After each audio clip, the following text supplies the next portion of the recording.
నేను ఎన్నికల కంటే ముందు ఒక మాట చెప్పాను. రాష్ట్రం నష్టపోయింది. ఈ రాష్ట్రంలో అరాచక పాలన జరుగుతూ ఉంది. ఇది కొనసాగితే మన మనుగడకే ప్రమాదం వస్తుందని ఎన్నికల ముందు చెప్పాను. మీరు నమ్మారు. నమ్మడమే కాదు, 93% మేము పెట్టిన అభ్యర్థులు గెలిపించారు. పార్థసారథి గారు ఒకప్పుడు పెనమలూరులో ఉంటే కాదు నూజివేడుకు పోమంటే ఆయన ఇక్కడ భయపడ్డాడు.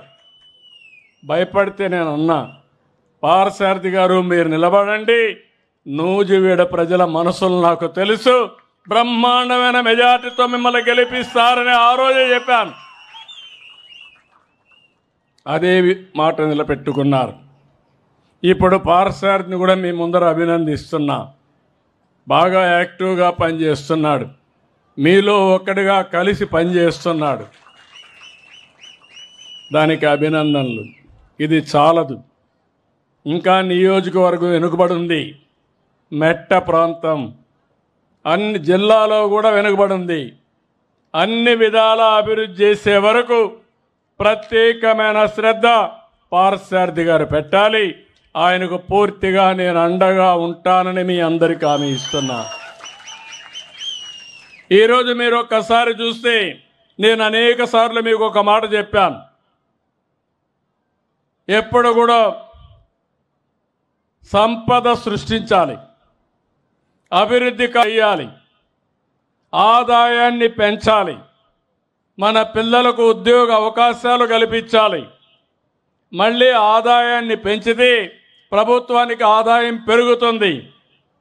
సంక్షేమ కార్యక్రమాలు ఇస్తాం, మళ్ళీ అభివృద్ధి కార్యక్రమాలు చేస్తాం. అప్పుడే ఇది సాధ్యం అవుతుంది.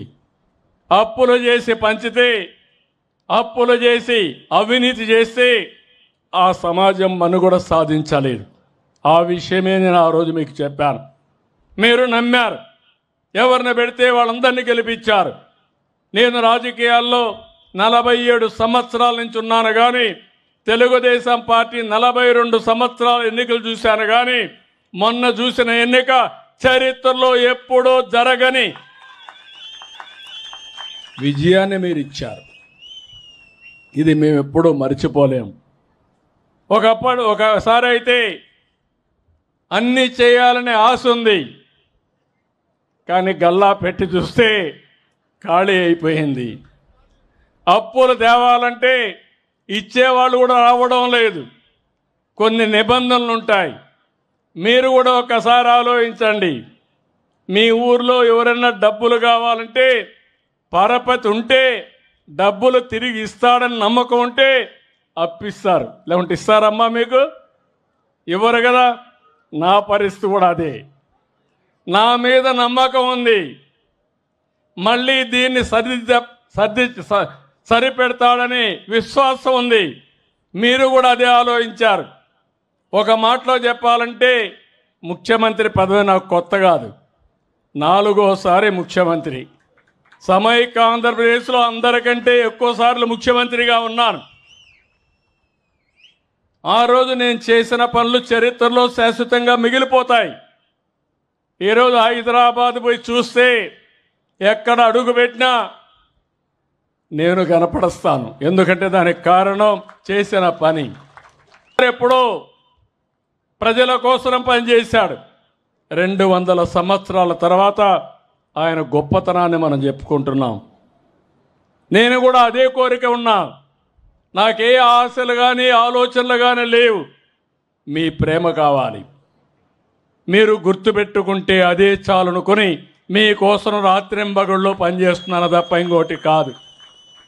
ఈరోజు అందుకనే మీరు చూస్తే దేశంలో ఎక్కడా ఇవ్వని విధంగా సంక్షేమ కార్యక్రమాలకు నాంది పలికాను. నేను సూపర్ 6 చెప్పాను. అన్నిటికీ ఒక్కొక్కటే ఇచ్చుకుంటూ ముందుకు పోతున్నాం. నేను అడుగుతున్నా మిమ్మల్ని అందరినీ, దేశంలో ఎక్కడా ఇవ్వని విధంగా పింఛన్లు 64 లక్షల మందికి 33,000 కోట్ల రూపాయలు పేదవాళ్ళకి ఇచ్చే ఏకైక ప్రభుత్వం ఈ ప్రభుత్వం. 4,000 మన తర్వాత ఇచ్చేది తెలంగాణలో 2,600 లేకుంటే 2,006 రూపాయలు. అట్లా 4,000 ఇస్తున్నాం, 6,000 దివ్యాంగులకు ఇస్తున్నాం. కిడ్నీ పేషెంట్లు ఉంటే 10,000 ఇస్తున్నాం.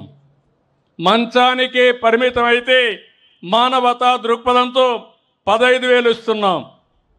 నేను ఒకటే ఆలోచించా, కష్టాల్లో ఉండేవాళ్ళని ఆదుకోవడం బాధ్యతగా నేను ఆలోచించా. నేను ఎన్నోసార్లు మీకు ఒక మాట చెప్పాను, మీ ఇంటికి ఒక పెద్ద దిక్కుగా ఉంటా, పెద్ద కొడుకుగా ఉంటానని చెప్పి మాట నిలబెట్టుకుంటున్నాను. అదే సమయంలో అన్నా క్యాంటీన్లు పెట్టాం.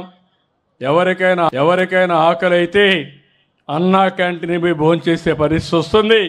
తొందరలో మీ గ్రామంలో కూడా అన్నా క్యాంటీన్ తప్పకుండా వస్తుంది.